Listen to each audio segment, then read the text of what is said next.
Hi everybody, how you doing today? Listen, I want to go ahead and take the next step in our process, and if you've been following each one of these videos, it should become quite clear that commitment is a major glue to allowing you to put together your path to success, to finding your true identity, to finding out who you are and steps that are needed. And consistency is what I really want to talk to today, to that subject. We have to have a commitment to consistency. If we can't commit to consistency, then anything we've done up until now or will do in the future really isn't going to matter. It just won't matter at all, okay? So I want to talk about how to go ahead and commit to the change. And the first thing that is very important is you must have the understanding on why you need to commit to the change. So I want to go back to my shooting the foul shot story. And in that particular story, I had a consequence where when I wasn't practicing, when I didn't think it was important to go ahead and practice foul shots, I actually cost the team a very, very important game because when it came down to it, I missed a critical foul shot. And as a result, we lost. So I committed to myself that I would go ahead and change my habits. And so I went to the court after that game, and I did for 3 weeks. I went ahead and shot 50 foul shots a day after practice, developed very good behaviors, developed very good foundation, fundamental changes that I could execute the next time I was in a pressure situation or any situation, and I increased my chances of making the foul shot. And if I ever got in a situation to where I had to win the game, then I stood a better chance because I had the proper mechanics, focus to make that key shot to win the game. So I was consistent. I saw the problem. I thought about a way of fixing it, and then I went ahead and executed that situation, those behaviors that allowed me to commit so that this mistake stood a chance of never happening again, because nothing's 100%. So I made the commitment. Now let's fast forward. It is now summertime. I'm playing in a couple of summer leagues, having a grand old time, keeping in shape. And truth be told, I got away from practicing my foul shots. It wasn't that it was no longer important to me, as I was playing in 3 separate leagues. And even today, I could rationalize all the reasons why I didn't do it and why I got complacent.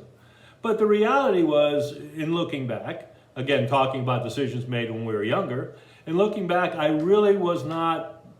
didn't feel it was really that important anymore. I mean, after all, I was making foul shots now, so what was the problem? I didn't have to practice anymore.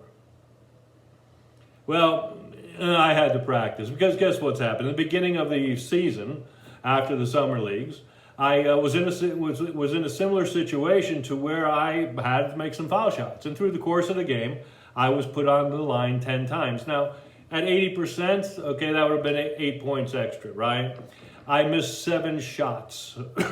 Excuse me, I missed 7 shots. Which means I missed some points. And when you only lose a game by 5 points, and that's the exact amount that you missed. If you had shot 80%, you would have had the 8 points. The game would be at a different outcome. Had to recommit. I went back to the gym and I started shooting foul shots after every practice. I got committed to the change again. But I had one specific other focus. It was to commit to the fact that I would never stop doing this behavior again.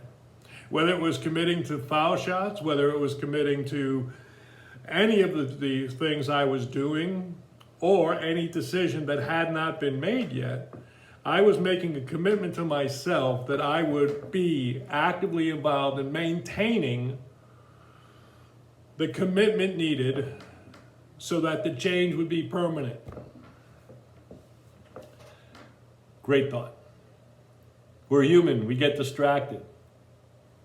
That changed a little on me because the reality was this, is that as great as my intention was, as life grew and as things came aboard and as I had to change in many different ways, I could not keep that second part of the commitment, which was to stay with every decision and make sure I followed it through and not drop the ball. Now, I had a little issue with that because I felt I was letting myself down as I saw my weaknesses from committing and staying committed to certain things, as in all the decisions, which is just not reasonable. But I thought it was because I made that commitment. So my mentor said to me one day, he says, Tom, have you ever heard about too many rocks in the wagon? No, I haven't, I said. He said, well, too many rocks in a wagon is the following, is that you can pull a wagon, okay, and you got a couple rocks in it and all's good. And then you continually pull, but it gets a little bit harder, and you look, you're not going uphill, but it's harder to pull than it was a week or so ago. And then you count the rocks in the wagon, and they've multiplied. So instead of 5, you now have 10. But you still can pull it, okay, nothing's falling out, all's good, and you just kind of bear down and you start pulling, and then you get used to those 10 rocks, and then a while later it gets a little bit heavier. And what you notice is that all of a sudden, each and every day, you're getting more and more rocks that are put into the wagon. Well, Tom, those rocks are commitments that you're making to yourself. Those rocks are at a point where you are holding yourself at such a high degree of follow-through that now the rocks are falling out of the wagon because you just keep putting more and more and more into that wagon. Something's got to change.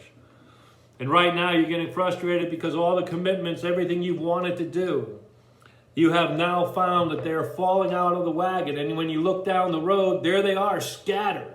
And you become frustrated because you're not keeping up to your commitments. To yourself, not necessarily to others, but to yourself. You have such a high degree that you're getting frustrated. You're actually feeling like you're losing. I kind of looked at him and I said, man, maybe I just need a bigger wagon. He goes, Tom, you got the biggest wagon. You just have too many rocks. You haven't prioritized. And you can't commit to anything if you haven't prioritized. So what is really important? How are you going to stay, he said, in the driver's seat without getting frustrated? And what behaviors are you going to take if prioritizing is the road you choose? Well, I started realizing that I had said to myself, I was going to go paint the living room. Okay, but it wasn't exactly as important was I'm going to commit to salesperson X or to my wife or to whomever that I was going to make this major change which would affect us. And I was going to stay with that major change. And that's what I chose to do. That's how I started prioritizing all of my commitments. Because some of the commitments, they were important at the time that I made them, but I had to reevaluate which were the biggest ones that if I didn't do would have the largest consequences of a negative more than a positive.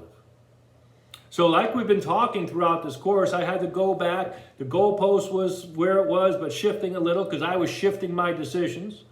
There was, I was starting to get a little side to side and kind of worried. But it took my mentor to say to me, look at your wagon. You got too many things in your wagon. And the more you're pouring in, the more rocks are falling out. You need to lighten up the wagon. And he suggested to me that I prioritize and throw out of the wagon the things that really didn't require my full attention as much as the very seriousness of the other commitments I made. So I want to share that with you because do you have too many rocks in your wagons? Is that one reason why you cannot stay committed? Are you spread too thin? We have that tendency. We want to be sometimes everything to everybody, and we can't. That's just part of some people's nature. Our commitments are really what start to define us in this whole path of finding ourselves, our true identity, beating, the giant, quote unquote, in. And we get frustrated and we become a little bit disillusioned when we are not following through on what we think is important.